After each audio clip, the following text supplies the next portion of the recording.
The books was in. The books are in. Yep. They in.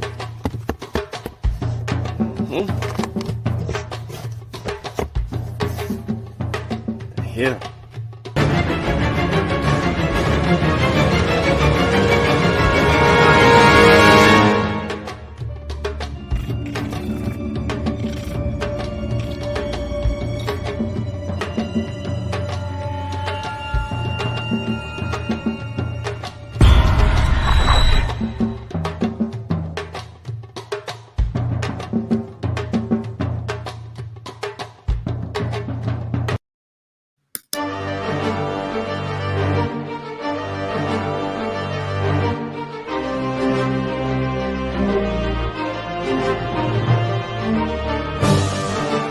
Log in to KofiPaisaTV.com and get Spears of the Mossy Volume 1 by Kofi Paisa Research Team, from Spears the Pen Volume 2 by Kofi Paisa Research Team, Spiritual Combat Volume 3 by Kofi Paisa Research Team, One Night Before Bed by Any Harek Sean Calfunny, Kalawa's Trip to the Motherland by Kofi Paisa, From Cocaine to Consciousness by Any Harek Sean Calfunny, As I Learned, We All Learn by Kofi Paisa.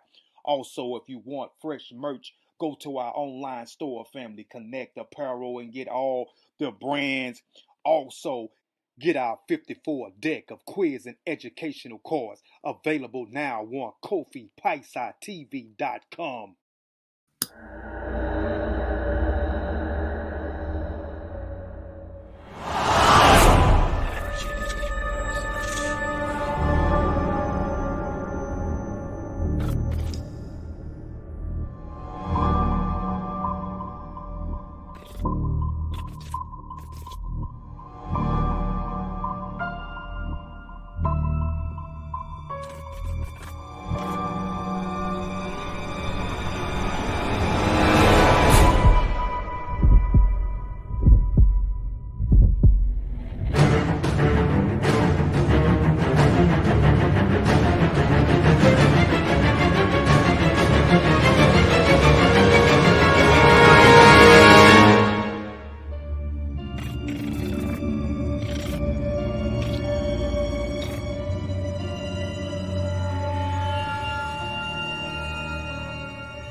Copyright disclaimer under Section 107 of the Copyright Act of 1976. Allowance is made for fair use for purposes such as criticism, comment, news reporting, teaching, scholarship, and research. Fair use is permitted by a copyright statute that might otherwise be infringing.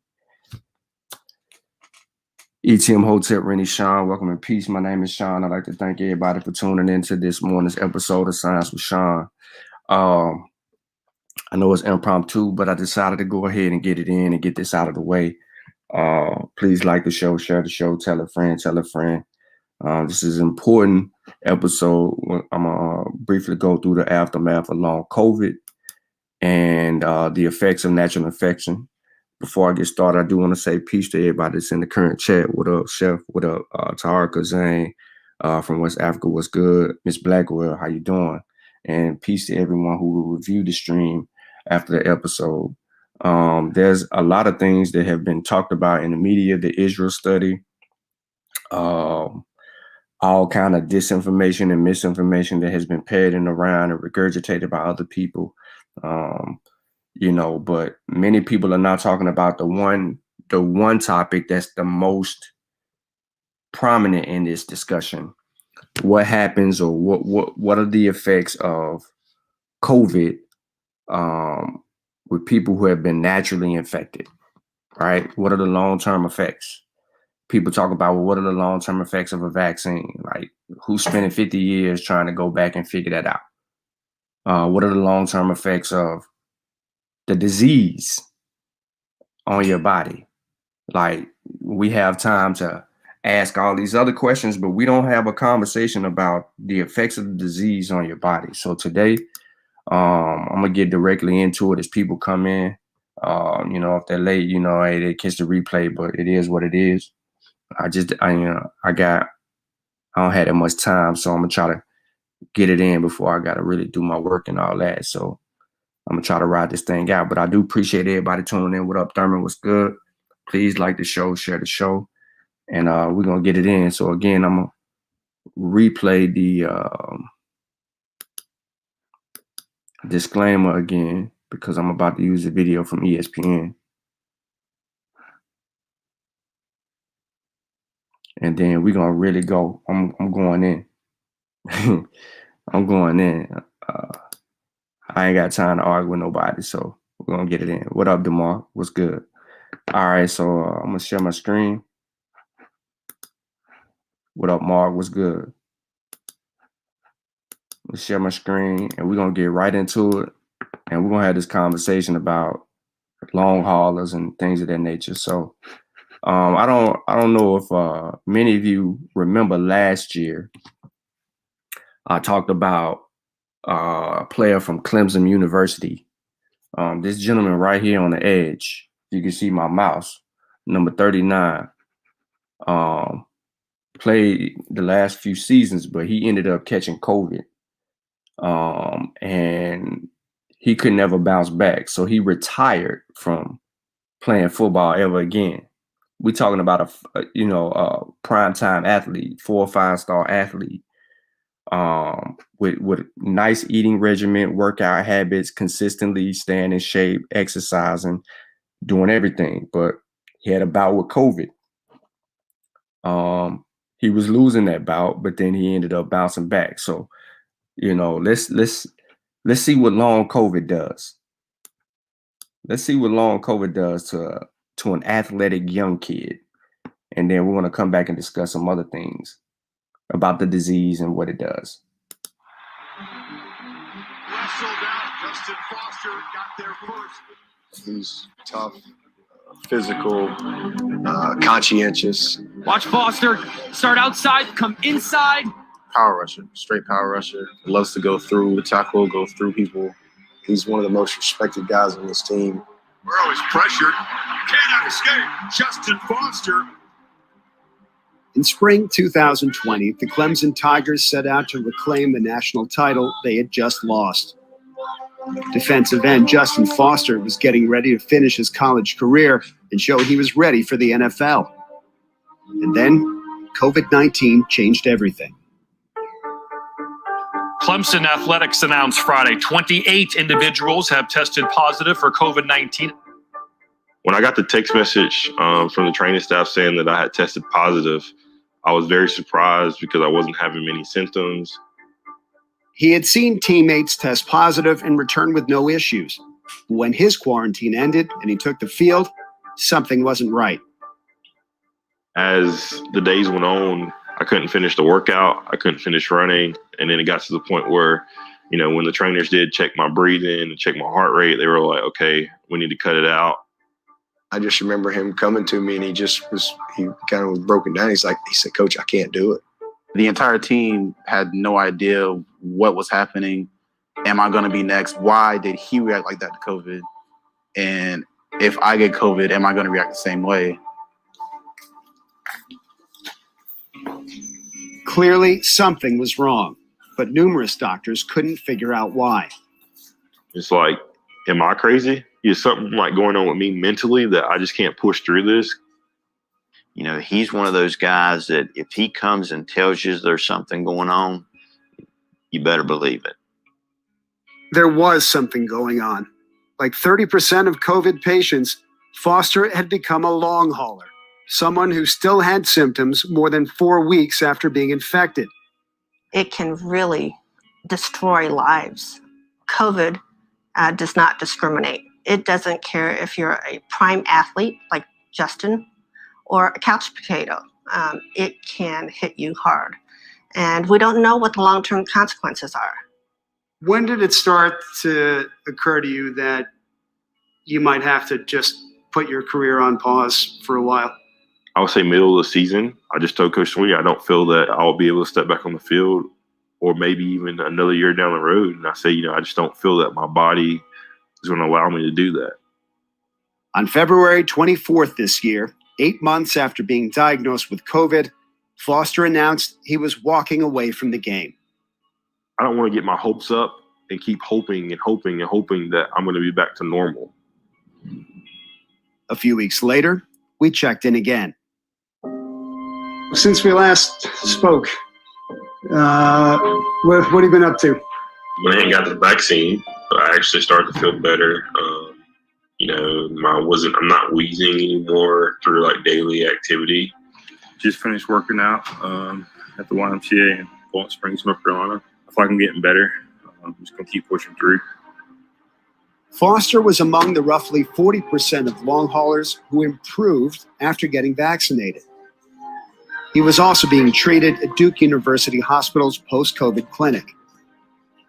When you look at the amount of air that he's able to blow out in 1 second, a few months ago, he was at 45%, and now he's at 102%. I'm encouraged by how he is looking today, that he can be back on that field.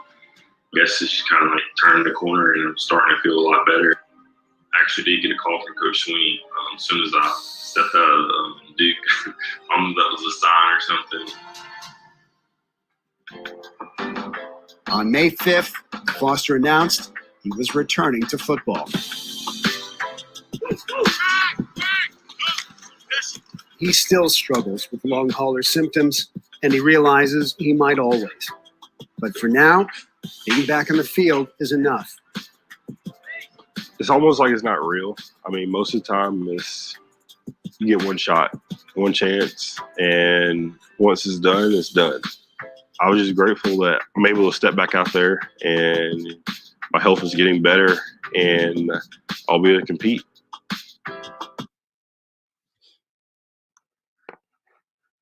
So I wanted to share his story with y'all real quick, because like the doctor said, he was a prime athlete. He was a prime athlete that had to deal with that. A young kid. You know what I'm saying? A young kid, Clemson University in senior season. He's getting ready to go for the NFL. COVID hits. He can't do it. So back in July, the 16th of this year, this article was published. Studies elucidate poorly understood long COVID. Let's get into it. So there were 3 new studies detailing long haul COVID. One finding 203 symptoms involving 10 organs. I'm going to say that slowly. 3 new studies detail long haul COVID-19. One finding 203 symptoms. 203 symptoms, ladies and gentlemen, involving 10 organs. All right. Another showing that more than 5 coronavirus symptoms in the first week of infection portends a long disease course, and one finding few long haulers like symptoms in children. Now, the average of 55.9 lingering symptoms was first published in the Lancet's eClinical Medicine team, the University of London. All right. Now, an associated analysis response from a survey regarding 3,762 COVID-19 survivors from 56 countries who still had symptoms 28 days after illness. Respondents began experiencing symptoms from June 2020 up until September the 6th and November 25th, 2020. It is the largest international study of COVID long haulers to date, according to authors who tracked 66 symptoms from 7 months. More than 91% of the participants reported having, on average, 55.9 COVID-19 symptoms involving mean of 9.1 organ symptoms for more than 35 weeks. I don't think that y'all understand what I'm saying to you. The study reports 203 symptoms. These are symptoms beyond our knowledge, because you can't self-diagnose 203 symptoms. You can't self-diagnose 55 symptoms. You're not paying attention to those symptoms. Here we have studies done that's showing an average of 55 lingering symptoms in your body from natural infection. Okay. Now, the study talks about they tracked 66 symptoms for 7 months. More than 91% of the participants reporting having on average 55.9% of the symptoms involving 9.1 organs. Affected systems included systemic, neuropsychiatric, cardiovascular, dermatologic, gastrointestinal, pulmonary and respiratory, immunologic and autoimmune, musculoskeletal, reproductive, genitourinary, and endocrine, and head, ear, eye, nose, and throat issues. After 6 months, the most common symptoms included fatigue, malaise, I always mess that up, after exertion, and cognitive problems such as brain fog. A third of the half of the respondents, insomnia, sleep problems, heart palpitations, rapid heartbeat, muscle aches, joint pain, shortness of breath, dizziness, vertigo. And then you had the most deliberating symptoms such as fatigue, breathing problems, and cognitive issues. While symptoms varied in prevalence over time, 3 symptom combinations of cluster surfaced, each of them with its own unique temporal profile. Overall, 85.9% of the participants had relapses, mainly triggered by exercise, physical or mental activity, and stress, and 86.7% report fatigue, compared with 47.7% of recovered respondents' cognitive or memory loss, affected by 88% of participants. With the exception of loss of taste and smell, the prevalence and trajectory of all symptoms were comparable between participants with confirmed COVID-19 and those suspected of having it. The probability of severe and very severe symptoms was highest during the first 28 days of infection, while the likelihood of mild or moderate symptoms rose gradually after that. Okay? So you are introduced to 203 symptoms. On average, 55.9 symptoms checked out. 9.1 body organs infected. How many organs in your body do you have?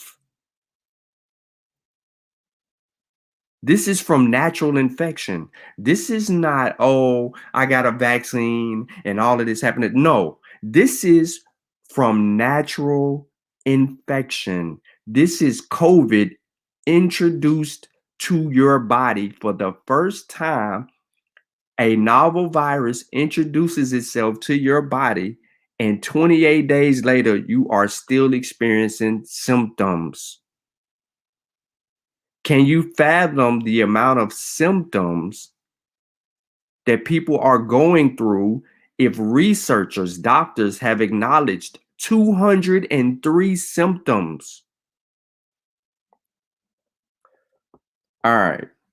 So in total, 1,700 participants, 45%, had reduced their work hours as a result of their illness, and another 839, 22.3%, were unable to work. So they did national screening programs urged. All right. This is this year, few months ago. We still don't understand long COVID.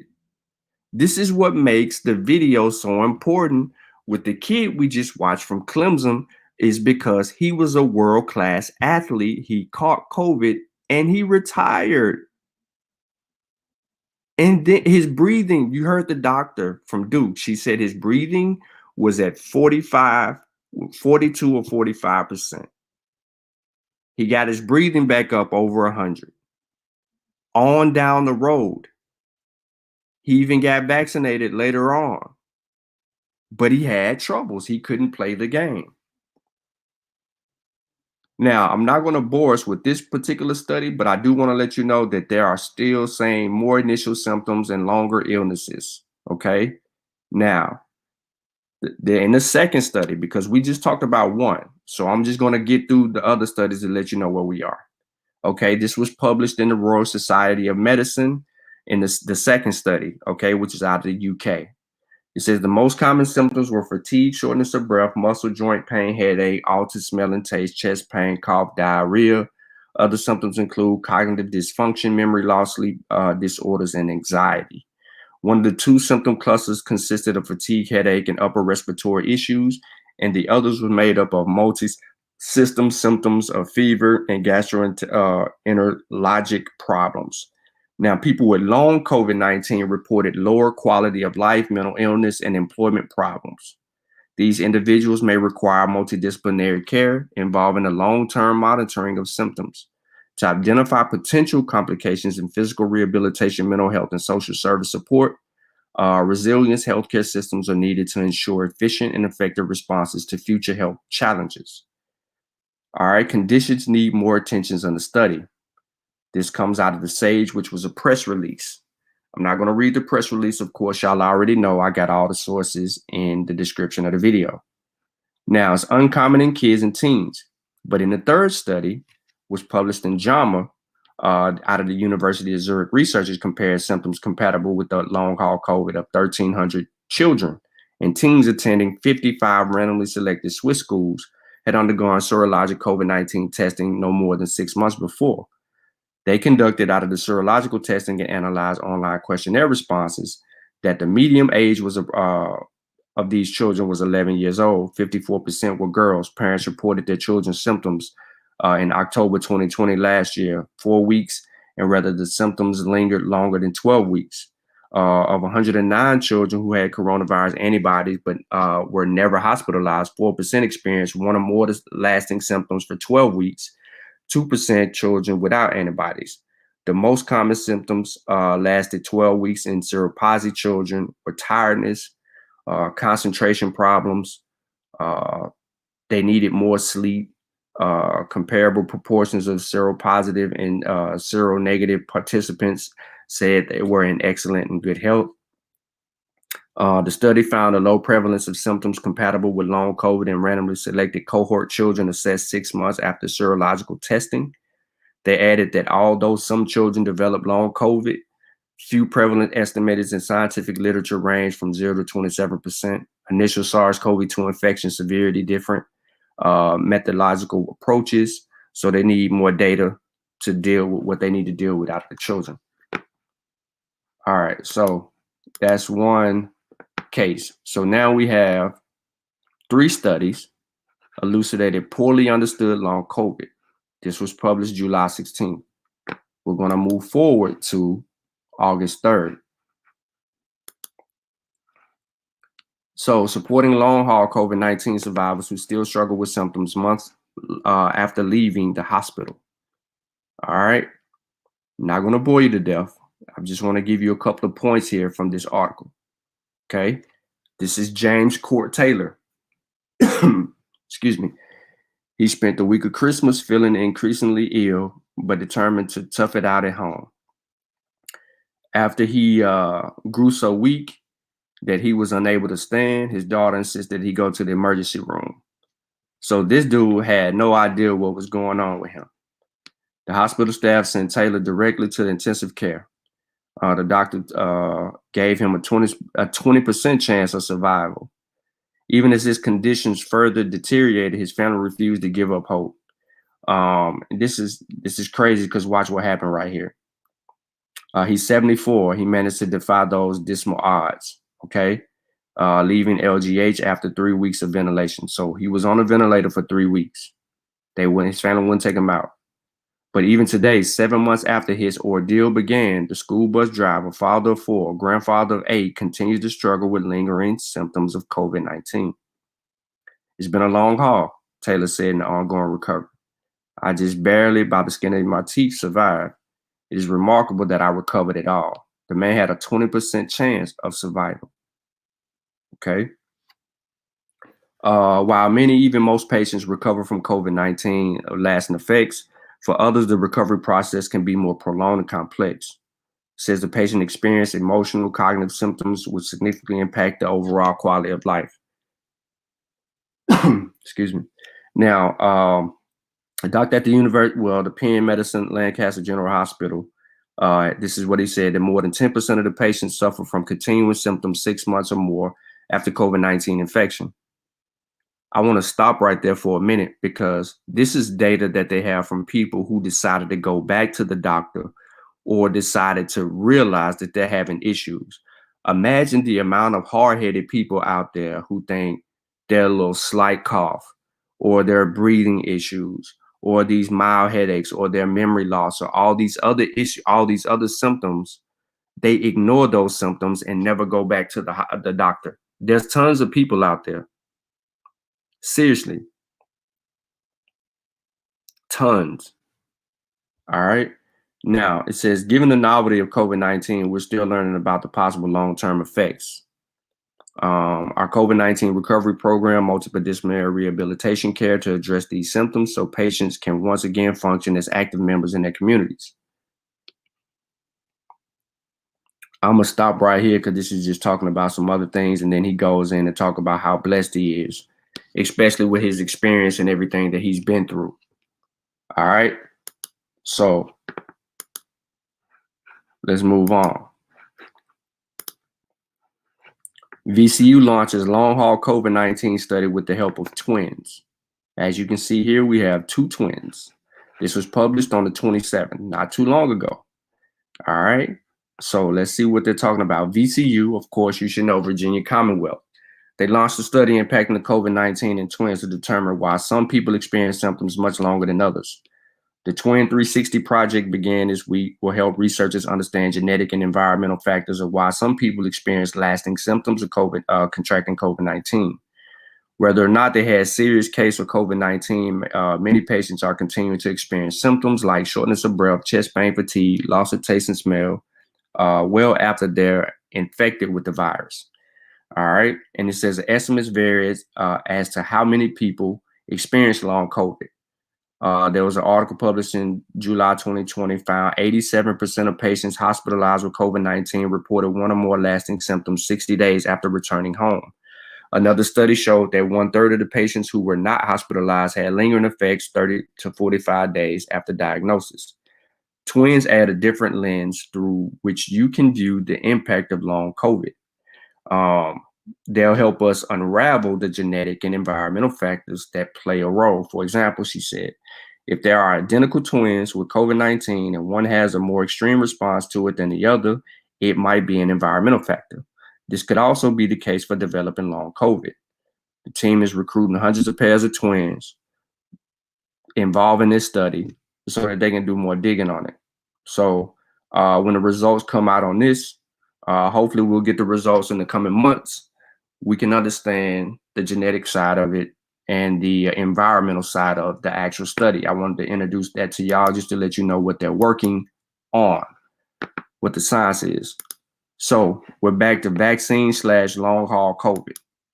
In the video with the gentleman from Clemson, you heard him talk about he had his bout with with COVID-19. He couldn't breathe. He couldn't do his job no more as a football player, but he ended up getting vaccinated. You heard recently from the Israel study that people who were previously infected and vaccinated had better immunity than unvaccinated and fully vaccinated people because of the type of immunity that they had. Now, from the infection and then with the vaccine, they were double protected, which would last a little longer. What up, everybody? So let's go. This was published September the 2nd, a few days ago. The odds of long COVID-19 fall by more than half after 2 doses of a vaccine. I'm going to say that slowly. The odds of long COVID-19 fall by more than half after 2 doses of the vaccine. The risk of hospitalization drops by more than 2/3. And breakthrough infections are nearly twice as likely to be asymptomatic, according to a UK study that was published in The Lancet. The prospective case control led by the King's College London researchers analyzed data from 1.2 million people, adults 18 years or older, using the cell phone app to report infection status. The users had received the first dose of COVID-19 vaccine 14 or more days after the first dose, 7 more days after their second dose, between December 8th and July 4th of this year. From December last year to July 4th of this year. The user was matched to a 1-for-1 for 2 control groups. One reported a negative test within 14 days. First dose reporting a negative test 7 days or more after the second dose. The subgroup analysis compared results to those of the 2 unvaccinated. Now, the breakthrough infections tied to frailty or poverty. Okay. Basically, they're saying they see breakthrough infections in elderly people over the age of 60. This is also true in the Israel study, because in the Israel study, the people that they were talking about that had breakthrough infections and were hospitalized, they were over the age of 60. Whereas people that were younger were rare to have breakthrough infections, but be hospitalized. All right. Now, the odds of hospitalization with vaccinated people fell by about 70% of 1 or 2 doses. Chances of severe disease or having, 5 or more symptoms in the first week dropped by 1/3, and the likelihood of COVID-19 symptoms at least 28 days was halved. Infected vaccinated users reported symptoms such as fatigue, cough, often than infected unvaccinated users, and the vaccinated were more likely to have no symptoms. The vaccinated people were more likely to have no symptoms, particularly if they were 60 years or older than the unvaccinated. The chances of asymptomatic infection after 1 vaccination dose rose to 63%, increasing to 94% after the second dose. The study also stated that vaccinations lowered the odds of long COVID-19 by reducing the risk of any symptom by 8 to 10-fold and by halving the chances of those symptoms lingering. Whatever the duration of symptoms we are seeing, that infections after 2 vaccinations are also milder. So vaccines are really changing the disease and for the better. We are encouraging people to get their second vaccination as soon as they can. Study makes some other arguments regarding at-risk populations of COVID-19 vaccination and infection control measures. Their findings support caution around relaxing physical distancing and other personal protective measures. So they're telling you to keep your mask on, keep your distancing, stay safe, protect yourself. They are prioritizing at-risk groups for vaccines. So they're looking at information for that and dealing more into, breakthrough infections and the causes and effects of that. So again, I'm gonna sum it up. That study is telling you to do something. Now, I had mentioned this earlier regarding children, so I wanted to come back to it. And I want to deal with this a little bit just from a long haul perspective. So most kids and teens who test positive for COVID-19 have mild or even no symptoms, but it's becoming clear some are experiencing symptoms more than a month after being infected with SARS-CoV-2.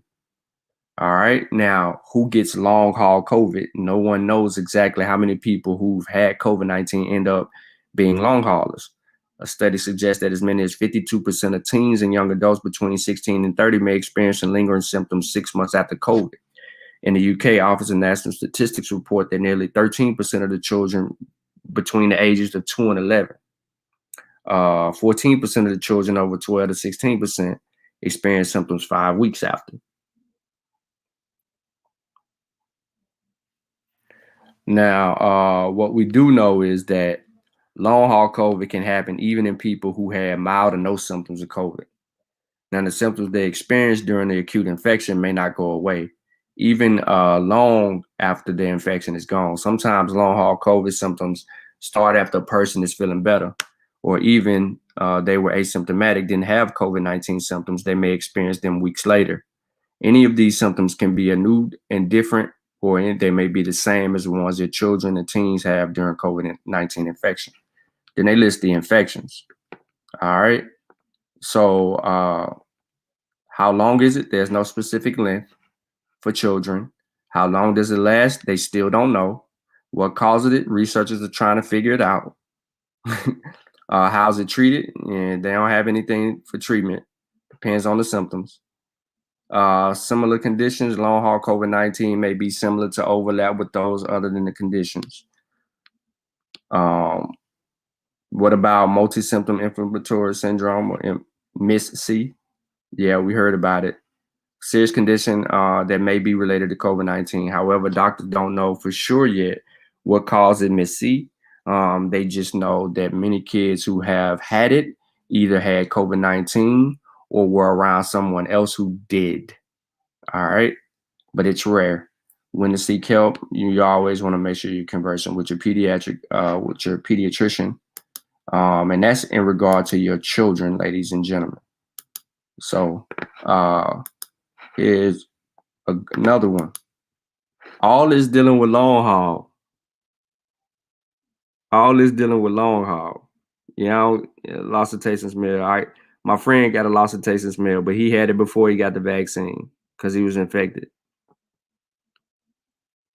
So it's all good. There ain't no biggie. All right, so confronting our next national health disaster, long haul COVID. Like I said earlier when I began the show, this is a conversation that unvaccinated people on social media are not having. This is a conversation that science is still trying to research, yet they're not given the ability to be able to do their due diligence. This is the conversation that is going to reshape the future post-COVID if we ever get to a post-COVID point of making it an endemic and not a pandemic. All right. Now that more than half of the U.S. adults have been vaccinated against SARS-CoV-2, masking and distancing mandates have been relaxed. COVID cases and deaths are on a decline. This was written on August 12th. They're saying a decline from the fact that they're not as high as they normally were.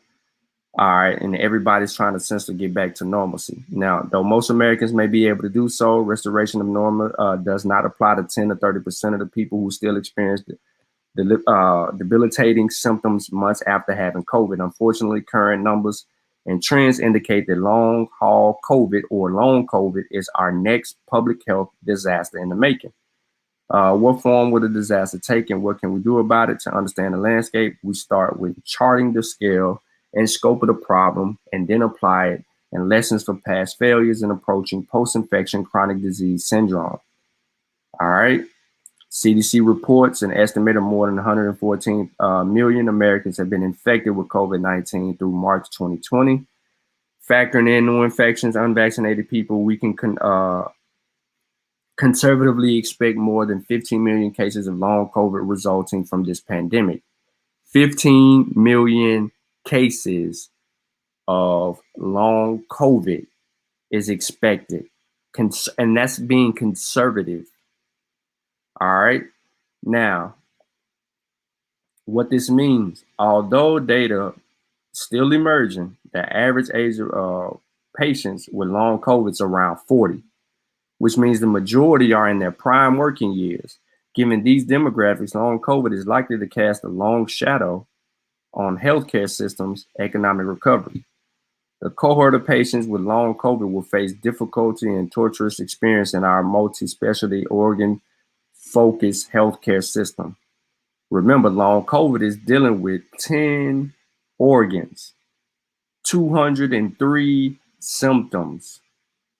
Long COVID is not a condition for which there are currently accepted objective diagnostic testings and biomarkers. It is not blood clots, myocarditis, multi-system inflammatory disease, pneumonia, or any number of well-characterized conditions caused by COVID-19. Rather, according to the CDC, long COVID is a range of symptoms that can last for weeks or months that can happen to anyone who has had COVID. The symptoms may affect a number of organ systems, occur in diverse patterns, and frequently get worse after physical and mental activity. Okay, so this goes back to our initial article that we started with from July. Now, I ain't gonna read all of this because I don't want to bore anyone, but as many as 35% of eligible Americans may ultimately choose not to be vaccinated against COVID-19.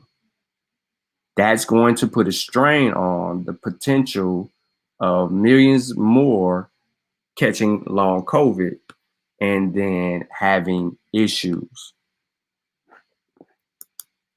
That was a good read from New England Journal of Medicine. I suggest you read it, but like I said, I'm trying to get through some of these sources and then I got to deal with something. So I'm not going to read this one. Well, actually, I am, because we ain't finna listen for 7 minutes. Long COVID can lead to kidney damage or failure, even in milder cases. This goes back to the people who have had double lung transplants, who had mild cases of COVID and needed to go in and have their lungs repaired because they just couldn't make it. So, COVID-19 has confused health and medical experts since the beginning of the pandemic. It's killed, it's infected millions of people, killed almost 5 million people worldwide. We know over 636, almost 640,000 people in the U.S. We know those numbers. But what we don't know is this: how many people actually have long COVID. Long COVID, also referred to long haul COVID or chronic COVID, is a condition where a person continues to experience these symptoms after their body cleared the virus. Long COVID comes under the umbrella of post-COVID conditions, which the CDC describes as new, returning, or ongoing health issues. In June, a study reviewed that insurance records of nearly 2 million people who were diagnosed with COVID-19. Researchers found that 23% of the people of all ages developed the condition 30 days or more after infection.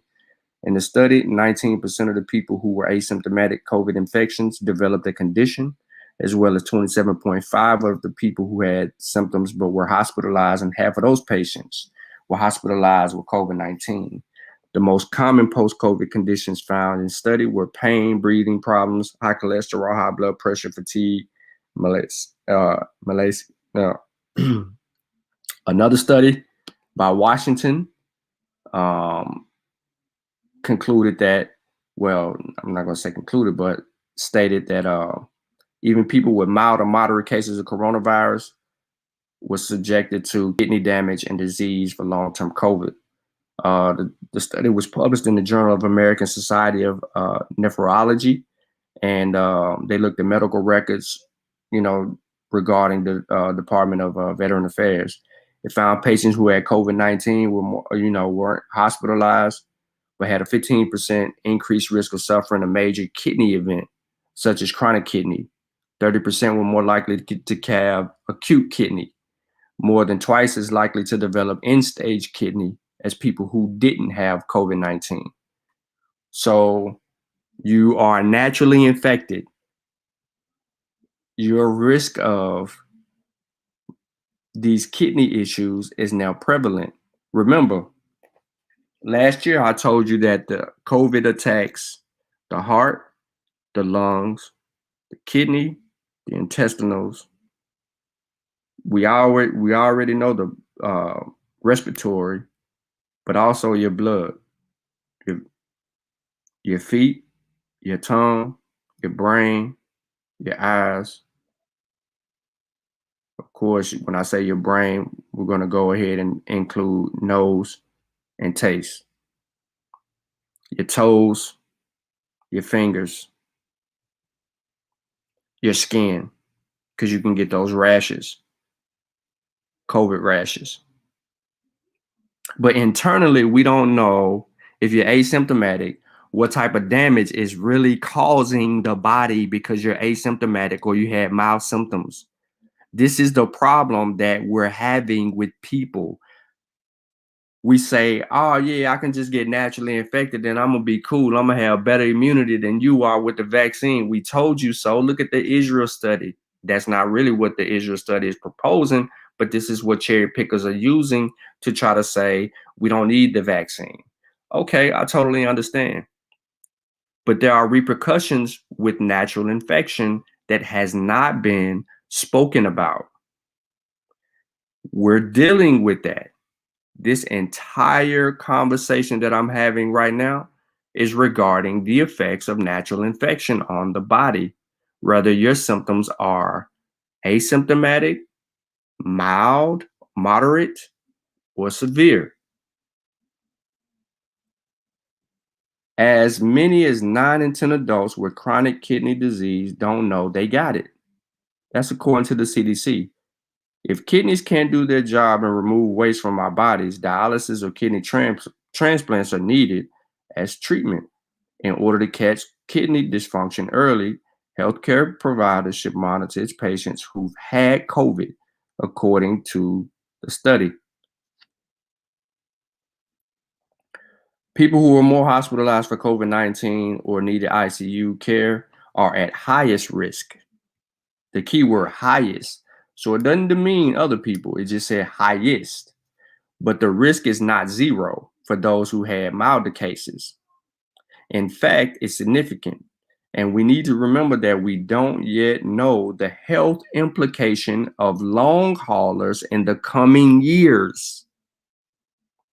Not all people get COVID-19 will develop kidney problems or other organ damage, but as many who tested positive for the coronavirus and recovered, their journey isn't over.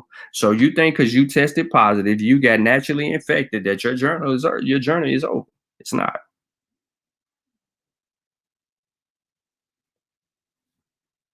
It's not. What are the symptoms of long COVID?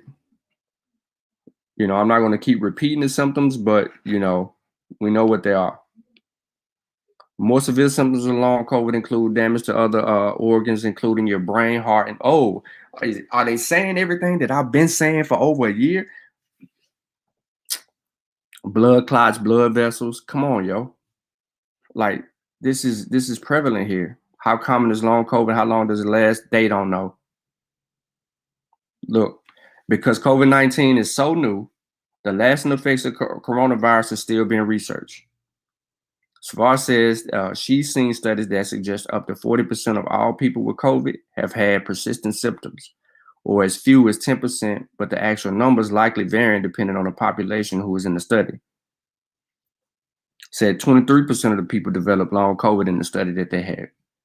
If you consider long COVID only in cases where people develop new symptoms they didn't have before, for example, the percentage of people who had long COVID is smaller. If you include cases where both new symptoms and persistent symptoms exist, the number of people affected by long COVID is higher. How long does this condition last? Not enough information. We do know that as long as 6 months out, people still have symptoms.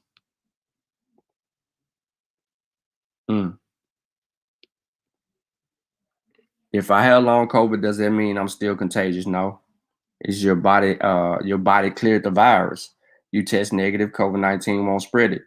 Long COVID is also different conditions than longer than normal COVID infection, when the virus is still active in a person and making them sick.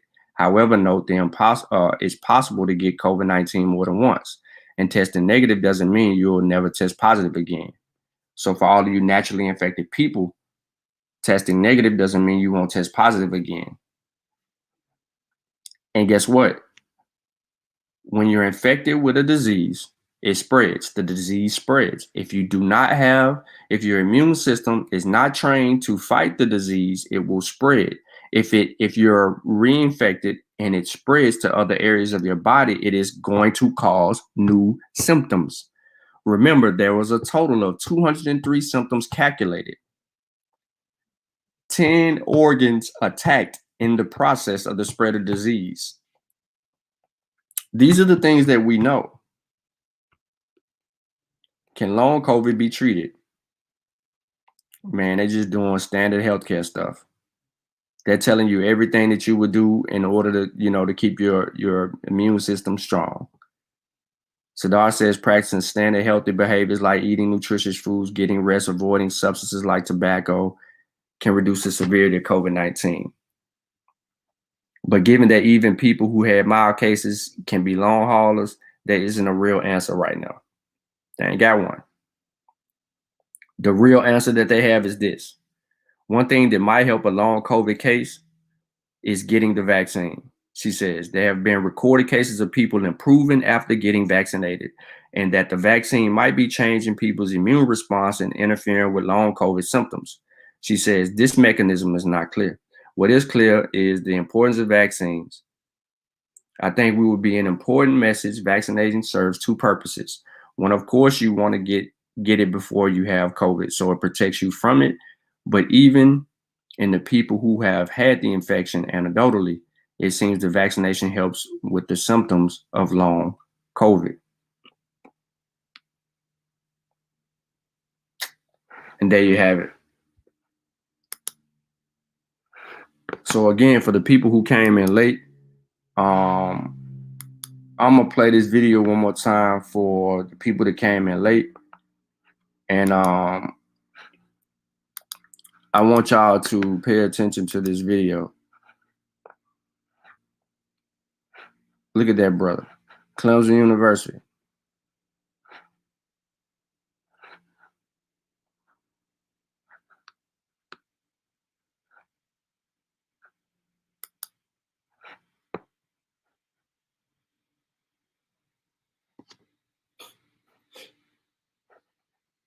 Foster got there first.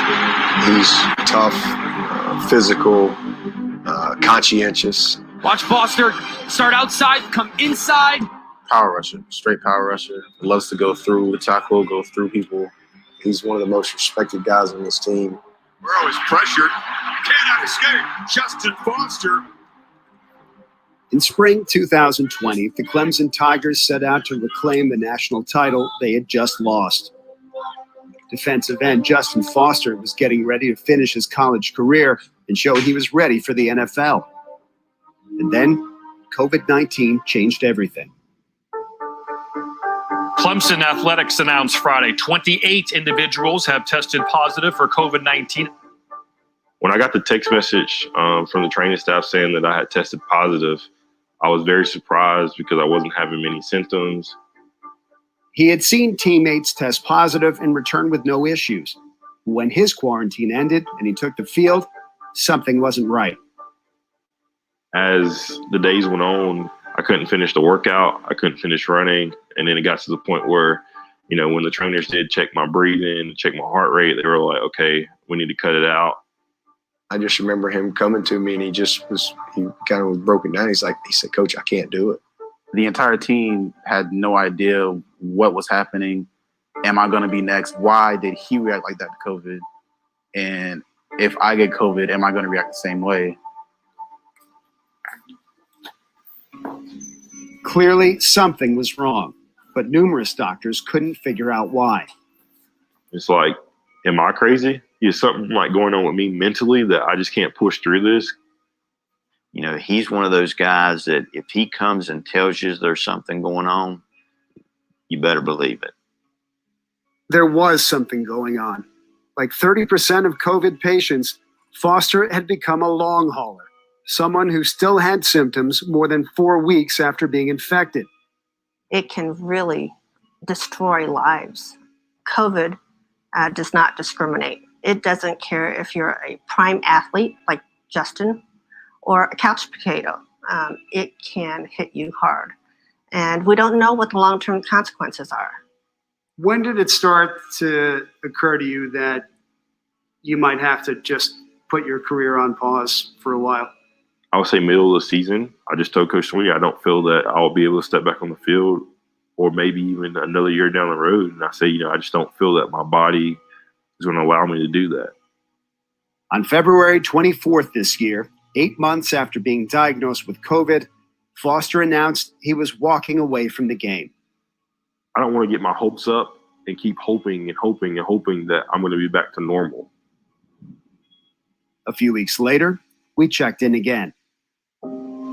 Since we last spoke, what have you been up to? When I got the vaccine, I actually started to feel better. You know, I'm not wheezing anymore through like daily activity. Just finished working out at the YMCA in Bowling Springs, North Carolina. I feel like I'm getting better. I'm just going to keep pushing through. Foster was among the roughly 40% of long haulers who improved after getting vaccinated. He was also being treated at Duke University Hospital's post-COVID clinic. When you look at the amount of air that he's able to blow out in 1 second, a few months ago, he was at 45%. And now he's at 102%. I'm encouraged by how he is looking today, that he can be back on that field. I guess it's just kind of like turning the corner and I'm starting to feel a lot better. I actually did get a call from Coach Sweeney as soon as I stepped out of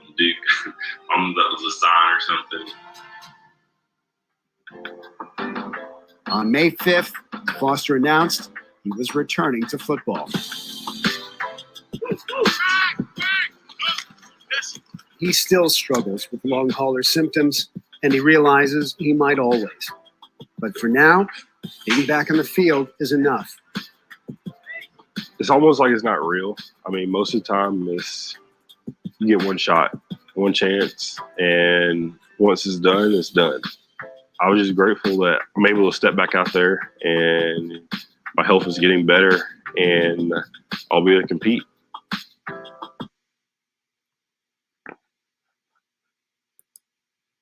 Yeah, so I wanted to play that for people who missed it earlier, and just to let you know, that's pretty much how we set the scene.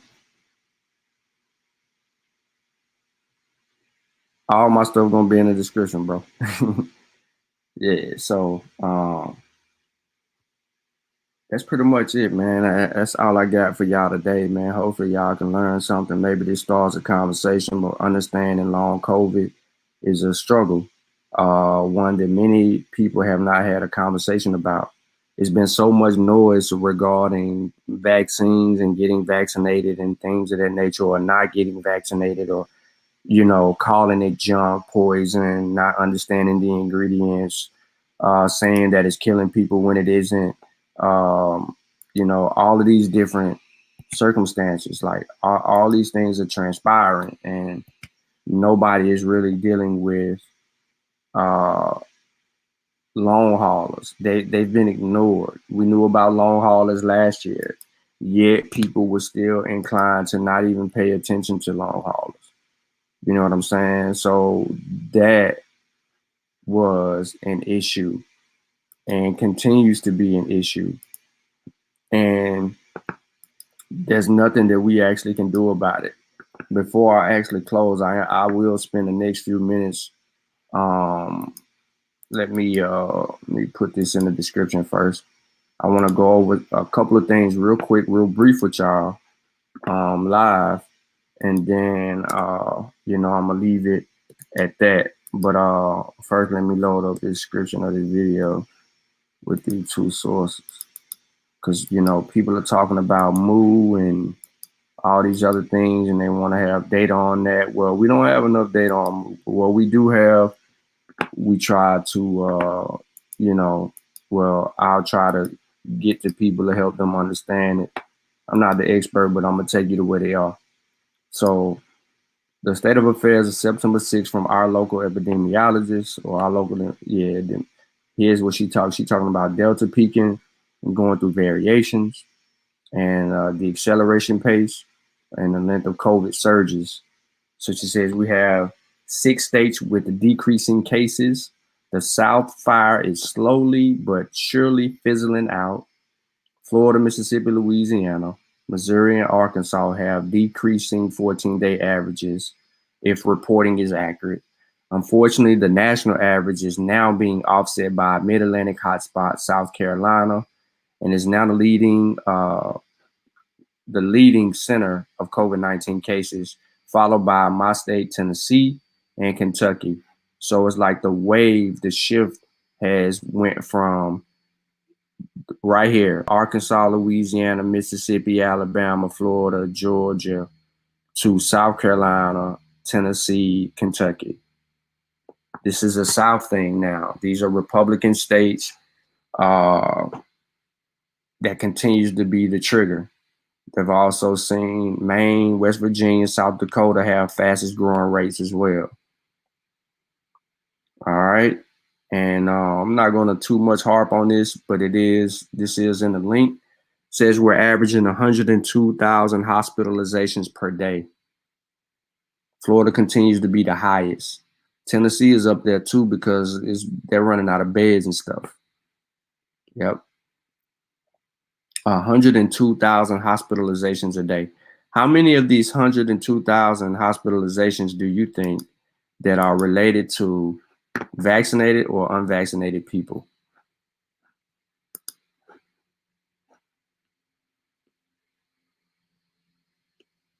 That's a question.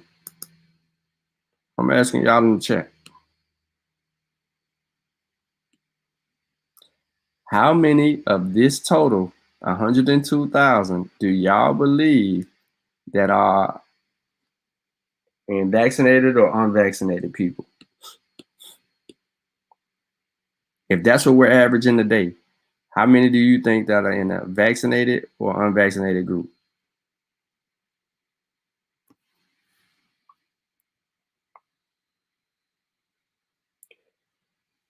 Trick D, you a little light. 99%. 99% are in an unvaccinated group.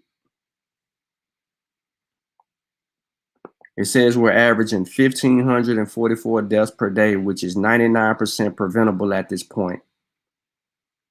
As of August 30th, 1,957 vaccinated people out of 173,000 people have died due to COVID-19. I repeat, as of August 30th, 1,900 vaccinated people have died out of 173 million people. Y'all already know.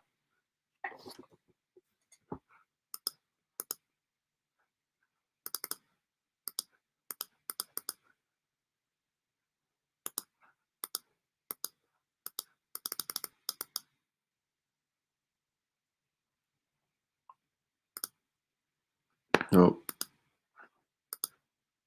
in too many numbers. 173, 123, 123.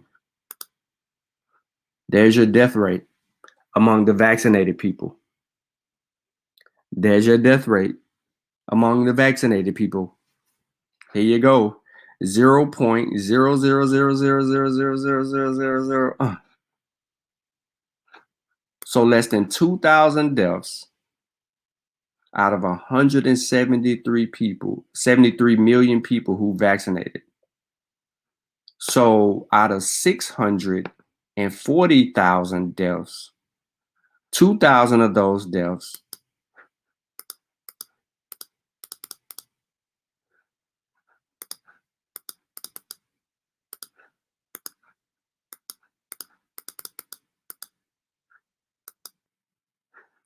.003% of the overall deaths in the US are people who've been vaccinated.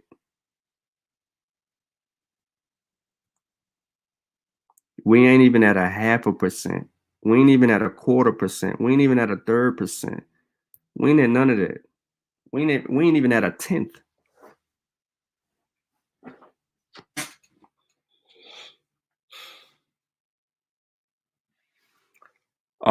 Cedric, yes. 60 above 60%, 60 years old. You said 70. I'm gonna say above, I'm gonna say 60 and older. You doing 70, I'm going 60 years of age and older. Now, Hotez pointed out, we will exceed now. Y'all remember the Spanish flu argument from a year ago?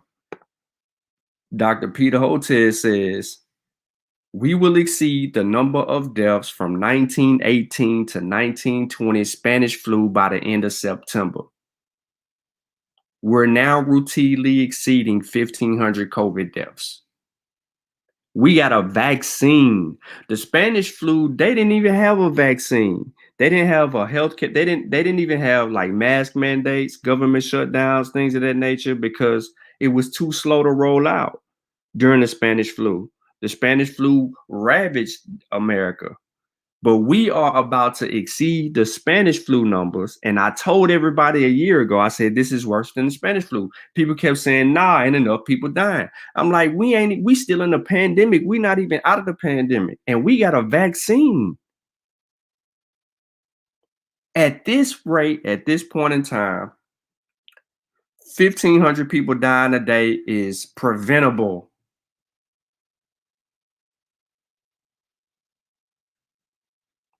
At this rate, 1,500 deaths a day is preventable.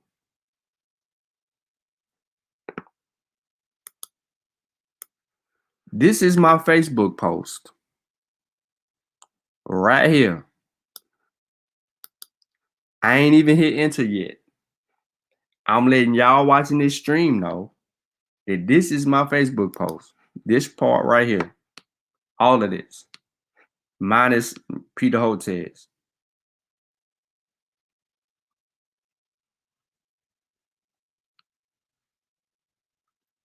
We're averaging 942,000 doses per day. The urgency of Delta got vaccines in arms. 1 million people in the United States have gotten a third dose. We could also account for the slight increase over the past few weeks. On the move. Should we be worried? Well, if you remember the show that I did on this channel about variants, well, maybe Mossy, but I think I did revisit it here about variants. They're going to occur. They're going to occur. They can either be slightly more transmissible or more infectious, or they can be a weaker version of other variants. However, we're slowly getting data. So it talks about mood, comes from Colombia.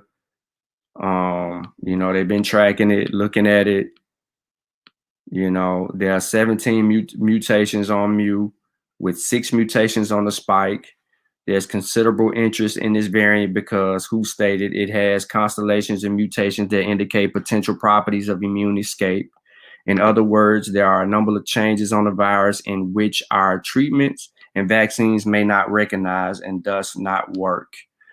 So that's the seriousness behind it. They're looking at that. So Mu could push for a booster shot. It could, but you know, we don't know yet. We don't know yet because we don't have all the data. And then she goes in and talks about the noteworthy changes and talks about the mutation is very common. You know, this mutation is found in Alpha variant. They're going through and they're breaking down the steps to this and letting you know what's going on. Should we be worried? Probably not, but it's worth watching. That's why I was hesitant. I think that 220 had asked me on Facebook, should we be worried about Mu? And I was like, well, it's too new. We really don't know too much, but we should pay attention. And the science backs me up with that as well. Like I said, there are 3 broad ways in the virus will mutate. And I always said this: more transmissible, more deadly, which is the infectious, escape vaccine immunity, which I didn't mention, but those are the 3 points that you look for. It looks like Mu is mostly number 2 and number 3, and it's more, you know, more deadly and could escape vaccine, but not more transmissible.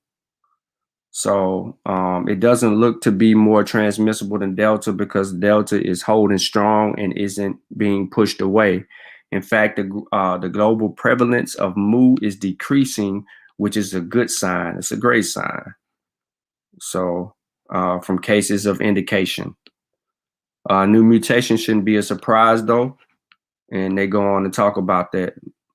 So again, all of this is in the description of the video. You want to know more about it, you can. But as stated, I'm on what I'm on when I'm on what I'm on. But yeah, man. So that's it. This is about an hour size video, hour 10, hour 15 minutes. It is what it is, you know. Now y'all know what's up. But no, we're not having a conversation about long COVID. And it's sad because people are so focused on misinformation that they're missing the correct information. And that's an issue. That's an issue in itself. And we gotta do a better job at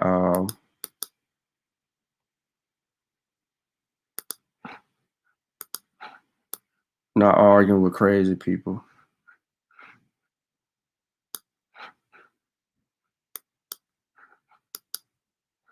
Paste. There you go. All right. So I'm looking in the chat now for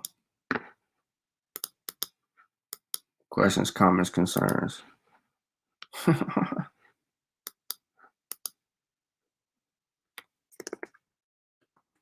So, how everybody feeling? The book is done. The book has been completed. It will release after Volume 4, Kofi Paisai Research Team.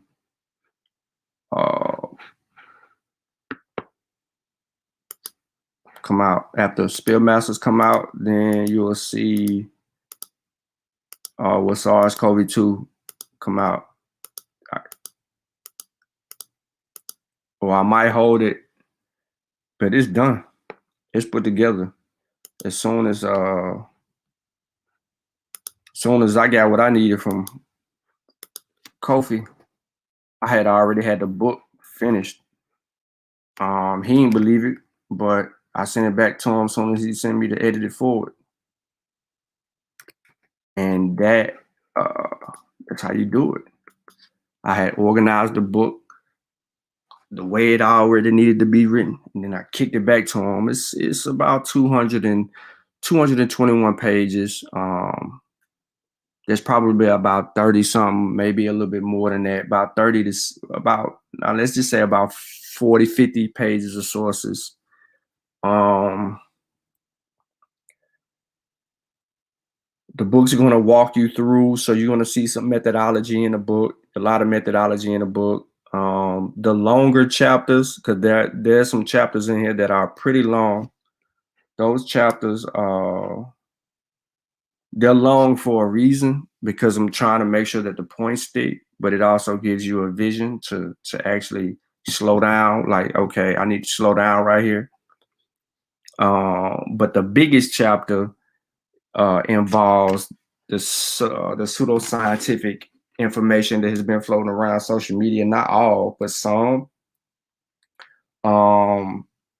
Some people who were instrumental in a lot of the claims. So I had to give examples of those claims.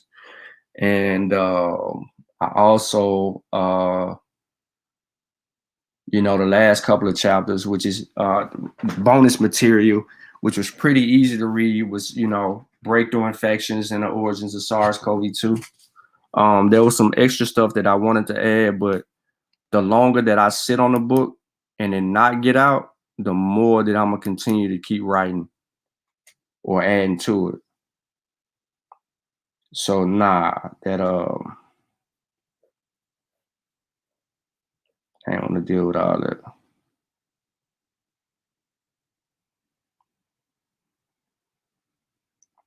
Move somewhere around 30% of the cases in South America, yeah.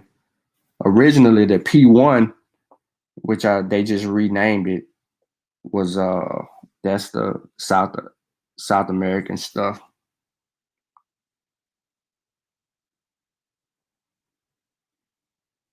But yeah, as soon as the release of Volume 4, which comes out on the 24th, so we like 2 weeks away or whatever.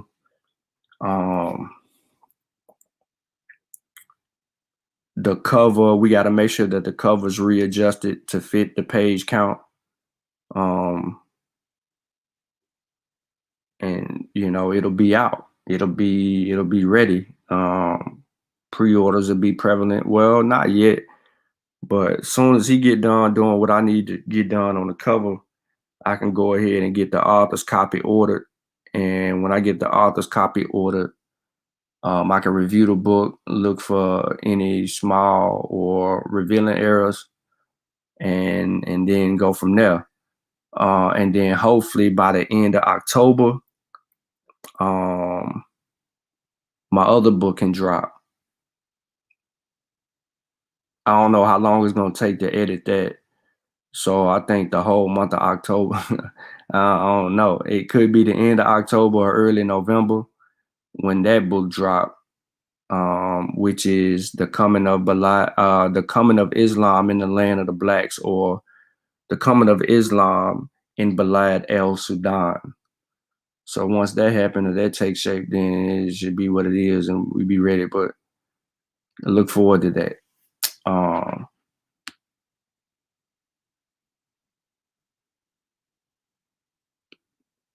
So it is what it is. We are witnessing natural selection, survival of the fittest in real time, and you just don't get it. Yep. That's Nahisi post. Nahisi just posted that 8 minutes ago. We are witnessing natural selection and survival of the fittest in real time because people fail to get vaccinated. And what's happening, as long as we're averaging the amount of people that are dying, we got issues. At this point, 1,500 deaths a day from COVID-19 is crazy. It's preventable. It is preventable. One more time. It is what? Preventable. We should not be having 1,500 deaths a day from a preventable disease.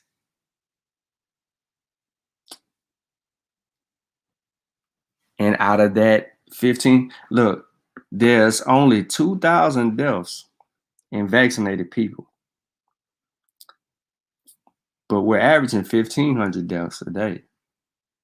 So if you do the math, 99.998% of those people are unvaccinated.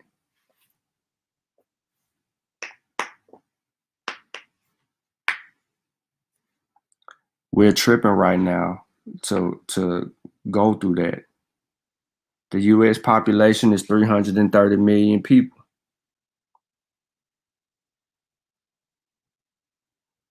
It's important to know, though, that there's a significant difference in U.S. population between 103 million, which was back then during the Spanish flu, and 330 million. Is more people. If it says if this were the same death rate as the Spanish flu, the equivalent per capita deaths would be at 2 million or worse. Let me put that back on the screen for y'all. And then wrap up. Look, it is important to note, though, that there is a significant difference in U.S. population between then 103 million during the Spanish flu and 330 million today. If this were the same death rate as the Spanish flu, the equivalent per capita of COVID-19 deaths would be at 2 million people. There have been advances in science, knowledge, and access to information, maybe for the worse, though. Nonetheless, this is indeed a tragedy. This goes back to my point of what I said last year, that even with the better science and knowledge that we have, we're still at over 600,000 deaths and counting, because you're doing 1,500 deaths a day. Back to the calculator.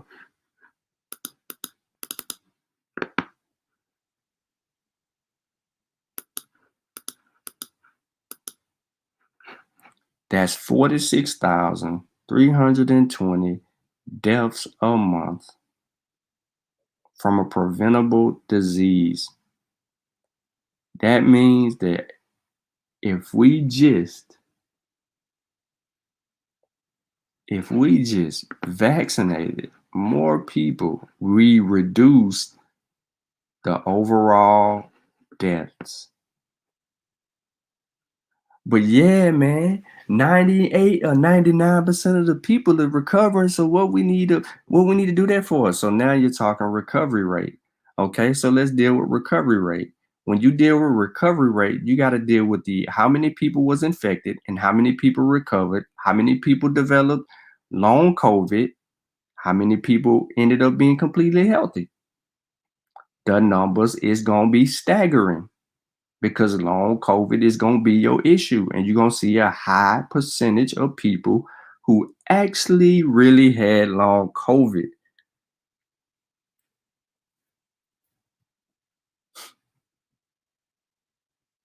I suspect that the number of Black people that are dying today has increased because one person talked to me in confidentiality, stated that one of their friends' mothers didn't want to get vaccinated, so they were thinking about sending them somewhere else, and the mother ended up tragically died from COVID-19. So they never got a chance to try to send them to somewhere else. Yesterday, my coworker told me that one of his family members' friends' parents died from COVID-19 after failing not to get the vaccine. So, and they died 3 days after being infected. So they probably was infected earlier than that, developed symptoms, and died 3 days later. And that's usually the case. But yeah, man, look for that book when it come out, man. I'm not gonna hold y'all up. I gotta work in 20 minutes.